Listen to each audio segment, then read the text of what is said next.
This is Tom Thompson, the author of Kickstart. You are listening to On Faith's Edge with Joe Taylor. You know, even in the film Union Bound, we have a slave mom who's killed in front of the son. He watches his mom being killed. And they're sitting there, and Joseph says to him, you know, I lost my mom too. And he goes, with all due respect, you know, you didn't see your mom get killed in front of you. And he says it was the will of God or something. And the slave goes, well, how is that the will of God? Yep. Sometimes we don't know. We sometimes don't know the will of God. That's why it's called faith. Hi. Thank you to Tom Thompson for the introduction. Tom was our guest on the last episode of On Faith's Edge. Tom has a really interesting story. At age 61, Tom set an NCAA record for being the oldest person to score a point in college football. We talked to Tom about his book, Kickstart, overcoming obstacles, goals, and of all things, poop. You can hear that conversation at onfaithsedge.com/63. That's onfaithsedge.com/63. Well, hello. Welcome to the 64th episode of On Faith's Edge. My name is Joe Taylor, recovering atheist and your servant in Jesus Christ. This is your place to hear conversations about God and living a life of faith in Jesus Christ. I tell you, I really love Civil War movies. I'm fascinated by the impact the war had on our society, the debate on why the Civil War was fought, and the courage and conviction that came from both sides, both the North and South in the Civil War. Well, today we talked to Michael Davis, producer of the new movie Union Bound. It just released on April 22nd. I really like this movie. The story of Union soldier Joseph Hoover. In 1964, Joseph Hoover was captured at the Battle of the Wilderness and was taken to the notorious Andersonville prison camp. After about 4 months, he was transferred to a new camp in South Carolina, where he managed to escape. He was aided by slaves and what is known now as the Underground Railroad. It's directed by Harvey Lowry. Union Bound stars famed director Oliver Stone's son, Sean Stone, Randy Wayne, Isaac C. Singleton, Christian Fortune, Drew Seeley, and Tank Jones. Having you on the show is a little self-serving. I'll be very honest with you. Usually when we're talking with artists or authors or business people or producers or whoever it may be, it's usually about a very overt, Christian-based, evangelical type of project, a worship album or a new CD or a new movie or something like that. But I wanted you on the show to talk about Union Bound.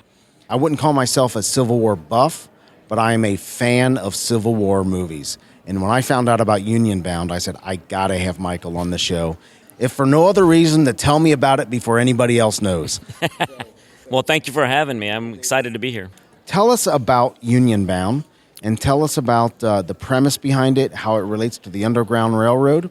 I'm from Cincinnati, Ohio, so the Underground Railroad is an important part of our culture in Cincinnati. Yeah, there's actually the Underground Railroad Museum is in Cincinnati, Ohio. And if you haven't ever been, go see it, because it's very interesting. Absolutely. Very, very interesting. So tell us about Union Bound.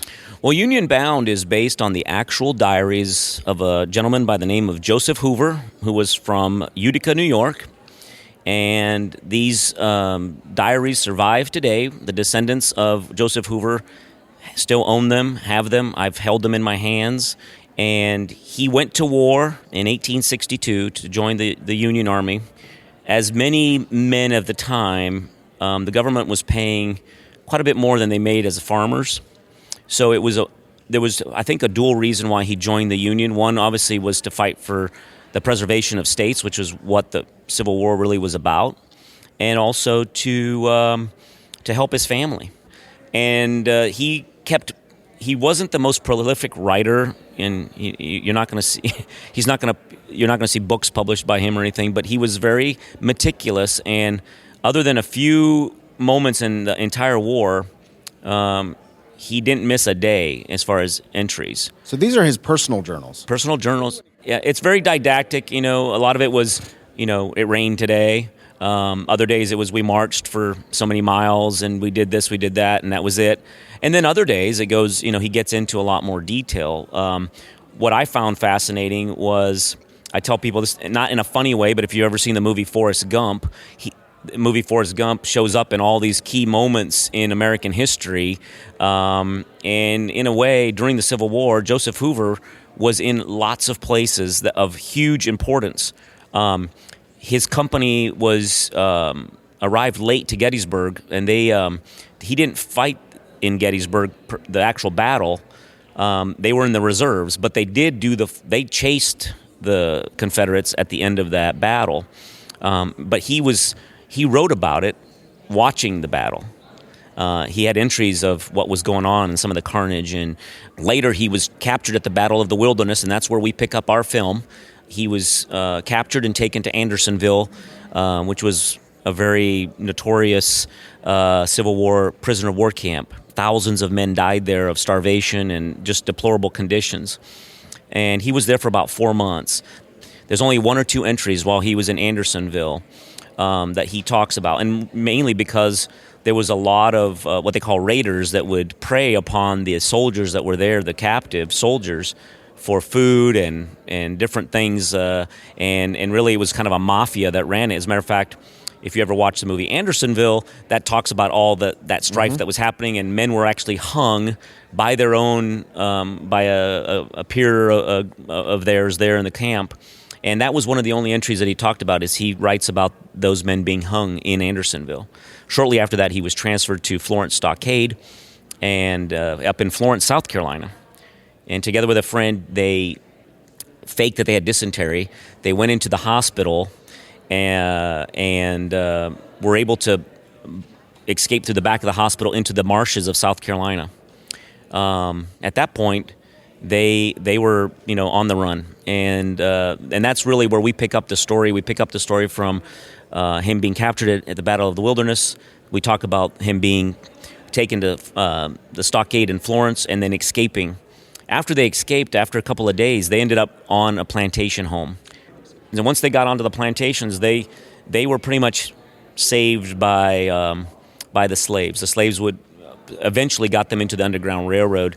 They ended up on one plantation at one point, and the plantation owner, Mrs. McIntosh, who he talks about, invites them in, feeds them, gives them a bath, new clothes, treats them as though they were equals, Meanwhile, she's called the posse. And there's a slave there, Jim Young, who really is, in my opinion, the hero of the whole story. He wakes them up and says, "You got to go now." And and he ends up running with them. He escapes with them. Wow. Which, in a little bit of, I know we're going to talk about some faith and some different things, but, to me, that was a huge faith moment, because he put his life on the line for 2 white men who he didn't really know. He gave up everything he knew, because most slaves lived on the plantation. They were taken there. Many of them were born there, had never left. They wouldn't go far because they didn't want to be. If you were a runaway slave, you could be shot, hung, beaten to death. A lot of things that would prevent you from wanting to do that. So they really didn't have an idea what was around them, unless they were one of the slaves that took product to the market or something like that. But on the average, a lot of them, only knew the environment that area. So for him to just give up everything and run was a huge self-sacrificing thing. In his diaries, does Joseph Hoover indicate why this slave did this? He does not. Interesting. But that's what saved his life, because he would have been taken back because the posse was coming. Right. And at that point, then they're running, and then the Underground Railroad gets them all the way to New Bern, North Carolina, which New Bern is known historically as one of the cities in the South that had the most freed and escaped slaves in the South. And so they made their way there, and that's the story that we tell. He later, the diaries continue, and later he was, after this episode that we talk about in Union Bound, he rejoined his unit. He was actually shot, found the guy that shot him, took him prisoner, before he went and got dressed at the hospital, or taken to the hospital. And for his valor in that conflict was given the Medal of Honor from the state of New York. He then was in the hospital, which is now Washington University in Washington, D.C., where he watched the funeral procession of Abraham Lincoln in 1865. He was shot shortly before that himself and was recuperating in the hospital when Lincoln was shot. The family believes, there's been a lot of research done. I mean, there was over 10 years of meticulous research to find literally hundreds of documents that have him placed in these locations that completely corroborate his diaries, which, by the way, have been seen by the Underground Railroad in Cincinnati, the museum there, and the Smithsonian, and curators at both have indicated that what makes this kind of story special is that we know that the Underground Railroad helped slaves escape the South, but this may be one of very few, if any, written documents that talk about Union soldiers being helped through the Underground Railroad to freedom. And that's what kind of makes this a little bit different. Is there a sense that this was isolated, or that this was a part of the mission of the Underground Railroad? They think that it may not have been a frequent thing, but it wasn't an isolated event. Most likely, many other men were helped through this process. That's a story that really needs to be told. Yeah, that really is. Well, it's something that people don't know about, right.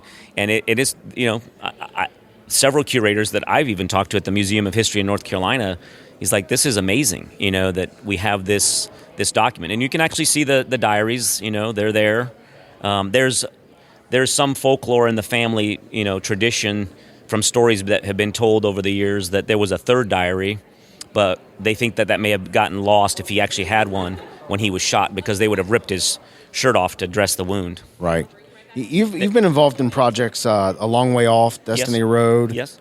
Christmas on Highway 101 featuring Wynonna Judd. Yeah. Why was this film so important to you? Well, like yourself, as you said earlier, you love the subject of the Civil War. Right. I've always been intrigued by the subject of the Civil War, and believe it or not, from a very kind of bizarre way.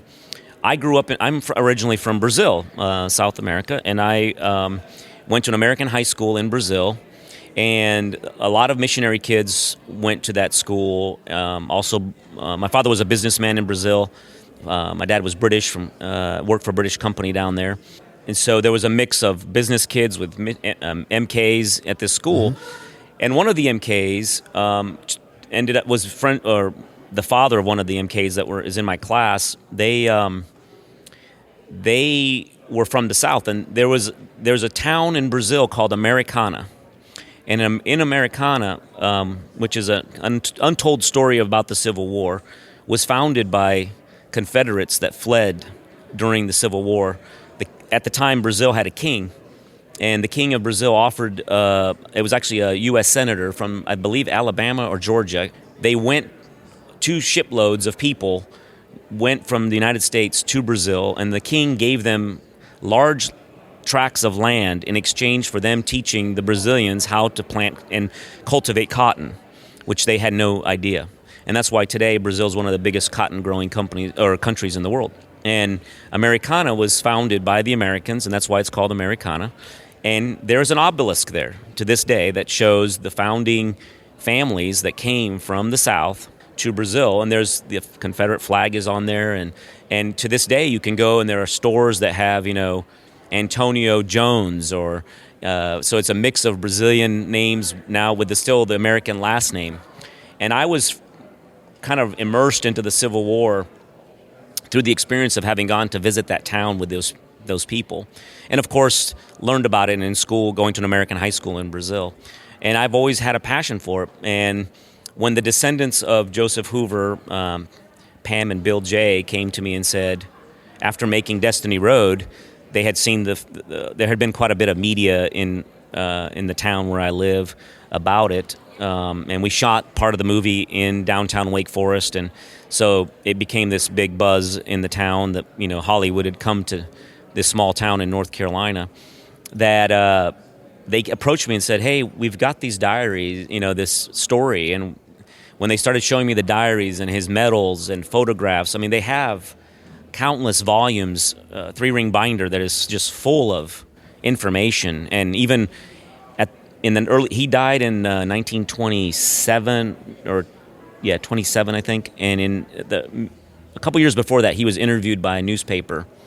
And so there's an article about, of his interview post Civil War now, and his reflections of, and it's just truly fascinating, that they had all this material. And so when I read it, I was like, I want to tell this story. Union Bound, the movie is not overtly faith-based, but it does have a faith element to it. Sure. What would attract people of faith to Union Bound? Well, I think several things. It promotes a lot of Judeo-Christian values in terms of honesty, integrity.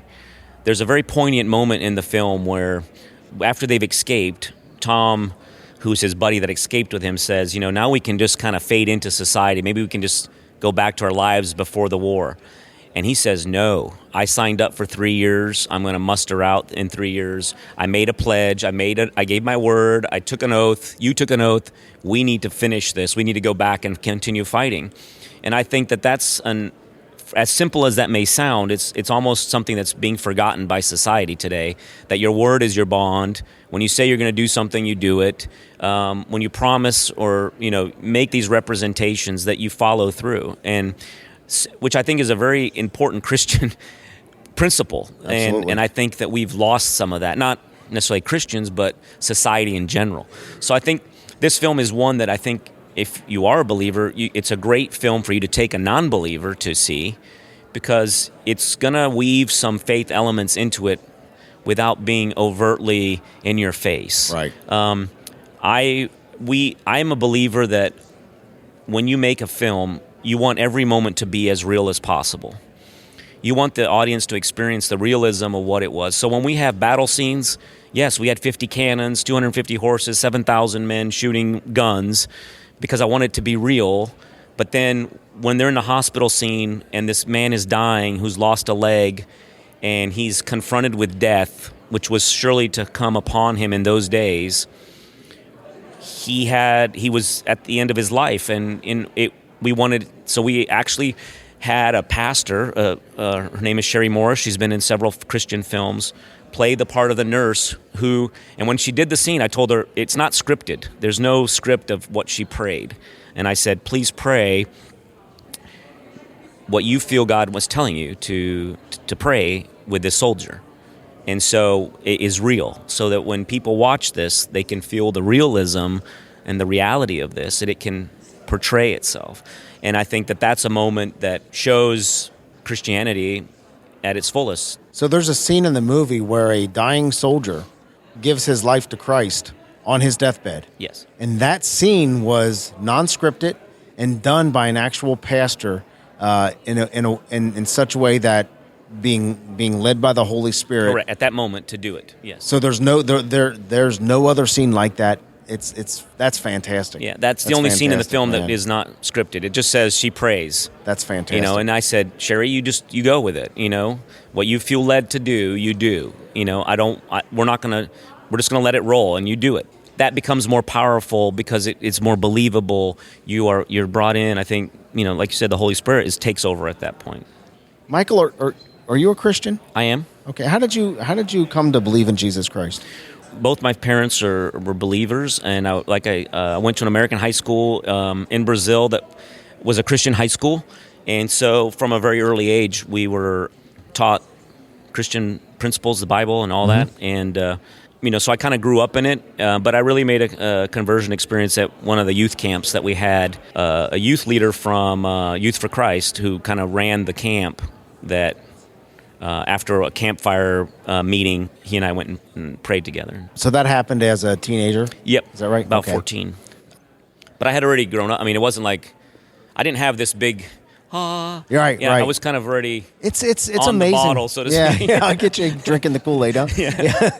We all think about conversion experiences as these running down the aisle, the lost soul, or Paul, giving us on the road to. Exactly. Right. Since that time, kind of growing up as a believer, have you ever had a time yourself where you questioned your faith or even the existence of God? Yes. When my father passed away, it was it was very sudden. And And I think that's a question that a lot of people go through. I don't think it's wrong for you to, I think it's healthy sometimes for you to reevaluate and repurpose yourself. Even in the film Union Bound, we have a slave mom who's killed in front of the son. He watches his mom being killed. And later, they're sitting at this wall, waiting as part of, they're told, go to this spot and another slave is going to meet you there to take you to the, it's like the chain and the Underground Railroad.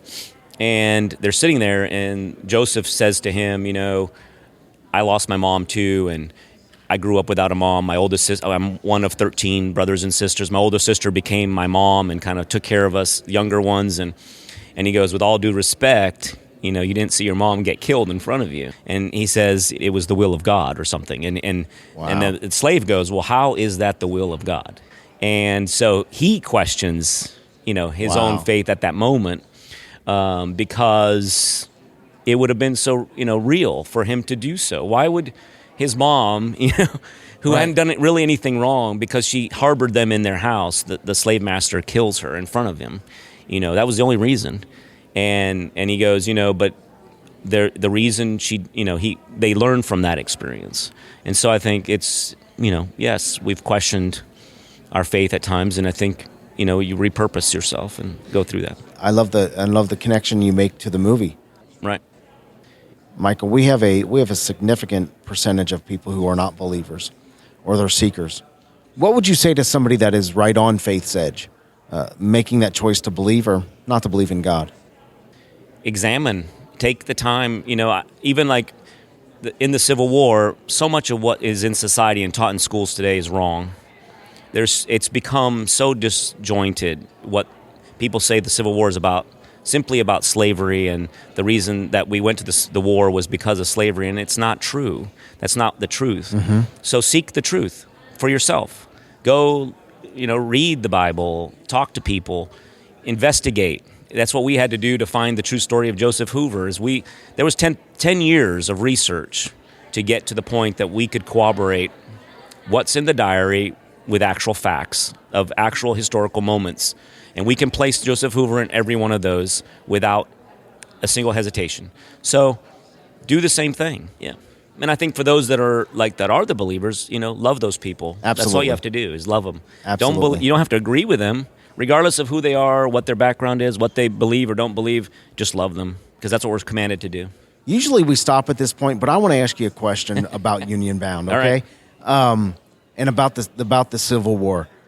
So this is a little out of rhythm for our audience. Usually I they like are being out of rhythm. Yeah, usually they're listening to the closing music right now because we've asked the final question and they know that it's time to get out of the car and go to work or whatever. but Hold on. Yeah, but hold on. Be late today. I want to talk about the Civil War and what the Civil War meant to the progress of American culture. Well, I think, first of all, the Civil War was about the rights of states. It was about a number of other economic issues of the time. And if you really read into it, slavery was a byproduct of that. And obviously the South was upset because they depended on slavery for their commerce. And so but that wasn't necessarily the reason why why there was the war. It has become more popular and easy for people to say, well, it was all about slavery and and human rights and this kind of thing. But so that's and there's a lot of things. I mean, we could spend several podcasts probably talking about it, but in a nutshell, it wasn't. Slavery was not the key issue for the Civil War. What it did do, though, it completely the loss of life. More men died in the Civil War than all the other wars that the United States has ever fought since, including up to Afghanistan and Iraq and all this that's going on against ISIS. So if you put in perspective in terms of ratio of people, if that war happened today, something in the neighborhood of 35 million men in the United States would be dead. Wow. That's the kind of chunk would have been taken out of society. And you got to remember, too, that with the advent of machine guns, which the first machine guns were used in the Civil War. That's not counting men who are maimed. Right, that's what I was going to get to. Okay, I'm Correct. sorry. I'm talking men that died. Yeah. Then you've got, because of the advent of like the repeating rifle and other Gatling guns and things that had never been, they were invented because of the Civil War. Those armaments, it was a race it was an arms race at that point between the North and the South. And they created all of these weapons, which have then subsequently been modernized to what we use today. But a lot of it comes from that moment, and so many men were maimed. So many men, if you were a farmer and you lost an arm and you had to go back to your farm, what did you do? You couldn't farm anymore. So a lot of families women were put into positions of work. They were put in, nursing, factory workers, all this.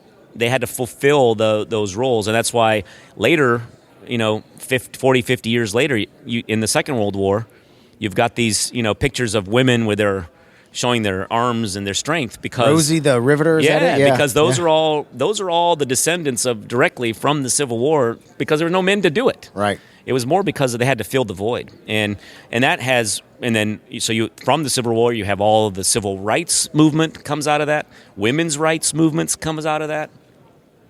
There's a whole, it's all that can be traced, boom, to that moment. So that's why, to this day, the Civil War is such a important and keeps coming out. There's constantly stories. Not only is Union Bound coming out, there's at least 2 or 3 other. Matthew McConaughey's doing a huge Civil War movie that comes out later in the year. Thank goodness, but which I'm happy to promote, because it talks about Civil War, and I love anything that has to do with it. So, Michael, I cannot wait to see Union Bound. April 22nd. Can I just make one other plug? May 2nd, the book Union Bound hits all the bookstores of the country. It's available on Amazon right now. Okay. Union Bound, the book, will also be available. Nice. God bless you, brother. Appreciate it. Michael talked about the scene where a dying soldier was praying a salvation prayer with a nurse. What makes this scene so powerful is, in the background, the main character, Joseph Hoover, prays that prayer along with him. It's a great moment. I like this movie. The movie hits theater. It actually hit theaters on April 22nd. Check it out. I think you'll like it too. The movie's website is unionboundthemovie.com. That's unionboundthemovie.com. This link, as well as all the social media links, can be found in today's show notes at onfaithsedge.com/64. Well, that'll wrap up today's show. Thank you to Michael Davis for being with us today, and thank you for listening. You mean a lot to me, and you mean a lot to the show. God is real. He loves you, and so do I. God bless.